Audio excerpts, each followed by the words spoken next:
Hey everyone, welcome to Nebo app. It's a note-taking app where ideas take shape. This app works with Windows, Mac, and basically all Apple, Microsoft, and Android devices. Got it? Well, maybe not every single device, but if it's powerful enough, you should be able to use it, okay? It's a tool for taking notes. Here are some examples of what we can do. We can take notes using slides, alright? We've also got Canva-style options, okay? It's a note-taking tool, got it? And it can convert handwriting to text. See? They've shown us how to do it. Write with a stylus or whatever, and it types it out neatly. We can also create gestures to erase or draw perfect shapes. Nebo has a smart detection system that understands what you're trying to do as you write, okay? It also lets you switch between dark and light modes, got it? It's designed for Apple devices, as it says here, alright? It syncs across devices too, which is really handy. And I think all this is free, right? We get 5 free pages, then it's paid after that, okay? It's compatible with Apple Pencil and other tools. Anyway, I just wanted to do a quick review, to give you an idea of how this tool scores. We're seeing that out of how many reviews?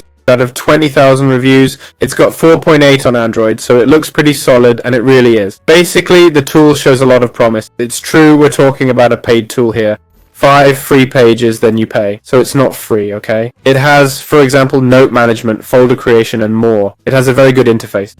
Well, here it shows 4.12. So where does this 4.8 come from? Here it says 4.2. 4.2 on phone, got it. On Chromebook, it's 4.6, and on tablet, where people really want to use it, it's 4.7. It's true that these apps might not be as good without a stylus or digital pen, okay? I don't think they're that great. And on a computer, it's not even worth trying. So that's all I have to say. Hope you enjoyed the review, and see you in other videos.